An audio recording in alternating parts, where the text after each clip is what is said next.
Hi, everyone. We're going to continue our discussion about eukaryotic microorganisms, and we're on the protozoa. Remember, we said the protists are the single-celled plants and animals, and the protozoa are the more animal-like ones that move. And in microbiology, in our class, we're most concerned with these because they're the ones that are more likely to cause diseases. So the protozoa, there's lots of different kinds of protozoa. They're not even necessarily related to each other, despite that they're in the same group. But here it says there's about 12,000 different species, but they're all single-celled and have unique features of moving and feeding, etc. It says most of them are harmless, and some of them are, and many of them live free living in water and soil. But there are some pathogens, and these pathogens can cause many, many infections. So they're significantly important for us for that reason. It says most protozoan cells are single cells containing all the major eukaryotic organelles. And there's really three major ways that they move. And they didn't have a great picture in the book, so I just grabbed this one. Oh, there we go. There we go. Yeah, there's three major ways and we kind of group them together based on how they move this way. Some of them have cilia. You might remember from AMP that cilia are these little microscopic hairs on the surface of cells. Because they're eukaryotes, they can have cilia. Prokaryotes don't have cilia. Bacteria don't have cilia, but there are protists that have cilia, and they help the cells move through the the surrounding solution. If you've ever watched an amoeba, I love watching amoebas. They have their cytoplasm kind of moves and they push out these what we call pseudopods, and it allows them to kind of creep along a surface. So they're kind of moving gradually along surfaces with the help of pseudopods. And then the last way that they move are by flagella. And they can have one flagellum or they can have lots of them in different places and all that. But all these protozoas typically move around and um, do some unique things. Where do you find protozoa? Pretty much everywhere. Anywhere there's moisture, you're going to find protozoa. It says they have adapted to a wide range of habitat. Their main limiting factor is the availability of moisture. In microbiology lab, I've just gone in the woods and gotten moss and squeeze out the moss, and there's tons of protists there. You don't think of moss being, it's not like a pond or something, but it's generally moist. And so you're going to have protozoa living there. Fresh and marine water, it's going to be in soil, on plants, even inside of animals, we can have protists living. So, and they actually are, there's some really hardy ones that can live in hot springs or in ice, high pH, low pH. So there's a whole, with 12,000 different kinds, there's a lot of variety in how they can live. As far as what they do when they're living, there's a stage called the trophozoites. And the trophozoites are the motile feeding stage. So when you see protozoa swimming around, that's what you're looking at. You're looking at trophozoites. And so this is the metabolically active stage. They require a lot of moisture to remain active. But what can happen is a lot of them, not all of them, but a lot of them can, when they detect that the environment isn't optimal anymore, maybe it's drying up, that moss it's been dry, so the moss isn't quite as moist as it was before. They can actually go into a resting stage called a cyst. Now, that might sound familiar.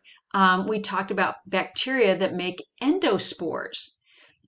Remember, only a few kinds of bacteria actually make endospores, but it gives them a great superpower that they can survive under really poor environmental conditions. So for these protists that can make cysts, it's kind of the same kind of thing. The cell kind of turns into another form, and it's a form that's much more resistant to the environment and can remain dormant for a while. Now, that being said, bacterial endospores are a lot tougher than cysts of protozoa. But and so it takes a lot more effort to kill an endospore than to kill a cyst. But it still is more resilient than the trophozoite. You might be familiar with the idea that, when you eat pork, we almost never eat rare pork. And we like to cook it a lot. And that really came from a certain kind of protist commonly infected pigs. And what the protist would actually make cysts and just hang out there in the muscle. And if you ate those cysts, you could actually get this infection. And the parasite's called trichinella. And so you could eat that cyst and get an infection. And so we got in the habit, culturally, that we only eat pork that's been cooked well, and it's to kill those cysts. Let's see. Goes into a little more detail there. Yeah, I think I'm going to pause right now. I jumped ahead to section 21.4 because I wanted to give you an example of some diseases caused by protists. And as I was looking for one disease in particular, I realized, oh, there's also a disease we just talked about. So I'm going to move forward. We're in the section for sexually transmitted diseases, and there's an important protist here. But first, I wanted to show you, I'm in this section called vaginitis and vaginosis. Vaginitis is an inflammation of the vagina, itching. That should sound familiar from the yeast infection we just talked about in the previous video. And so it does talk a little bit about Candida albicans here, the organism we talked about with fungi. And it says it's a dimorphic fungi, that it can go from yeast to a fungal state to like a mold stage that has hyphae. And what I wanted to show you is this picture that that's a vaginal smear. And so here's an epithelial cell from the vagina. You can even see some bacterial cells here. But look at this. There's some yeast and there's some hyphae. So this is a dimorphic fungus that has both the yeast and the fungal hyphae, and that's indicative of an active vaginal yeast infection. So just thought I would show that to you. Where I'm going for protists is I wanted to talk about a disease called Trichomonas vaginalis. Trichomonas vaginalis, and the disease it causes is called trichomoniasis. So a little bit tongue twister. But this protist, we're back to protist now. They're small pear-shaped protozoa. There's a picture of it, a trichomonas cell. It says has 4 anterior flagella and an undulating membrane. So it's got all sorts of stuff going on. A lot of people carry this organism and have asymptomatic infections. Some people have had it for many, many years. But it does cause a sexually transmitted disease, and it's more common to have symptoms for women. Men frequently are asymptomatic, and women are much more likely to have symptoms, and it would be the same thing, the kind of vaginitis. That being said, it's people with other underlying problems, underlying diseases or conditions are more likely to have to get infections. So including people with HIV. Here it says Trichomonas is a common biota, a common organism in so many people. It's easily transmitted through sexual contact. It's been called the most common non-viral sexually transmitted infection. It's really common. You might have heard it called trick. Fortunately, it is easy to clear up with an antibiotic. Also, it's relatively common in older people that get sexually transmitted diseases. So it's kind of one of the more common ones in that population. I like this table because it puts together 2 things that we were looking at: the Candida albicans, the yeast, and then the Trichomonas vaginalis. And here it says the Candida albicans is opportunism. Remember we said the fungi are quite often opportunistic pathogens, and so we carry that with us, and typically it's only going to cause an infection when our normal microbiota or normal bacteria get disrupted. So it's opportunistic, whereas with trichomoniasis or Trichomonas vaginalis, usually what happens is you have direct contact, sexual contact, and you acquire the pathogen and then you get the disease. So they're a little bit different in that way. They that they're diagnosed by looking at them under the microscope, and both of these notice that there's antibiotics that can be used to treat them, and also notice that they're completely different antibiotics because this one's a protist and this one's a fungus, and they have much different ways to get rid of those. Candida will have that white curd-like discharge, whereas Trichomonas vaginalis can have a discharge, but it might be greenish. It probably look a little bit different. 20% of all vaginitis cases are in the U.S. are caused by yeast infections, and but there's 3.7 million people infected with Trichomonas vaginalis. It's not uncommon, so you might have heard of it. That's all I'm going to talk about. Oh no, I have one more thing. Hang in there. Actually, I have two more things to talk about. And here I am in section 17.3, and I'm going to go down to this section that says subacute encephalitis. Now, encephalitis is inflammation of the brain, and subacute encephalitis is it's an infection that causes inflammation of the brain. Where is it? It's down here somewhere. And but it doesn't happen immediately upon infection. So there can be a delay from the infection. It says when encephalitis symptoms take longer to show up, when the symptoms are less striking, the condition is known as subacute encephalitis.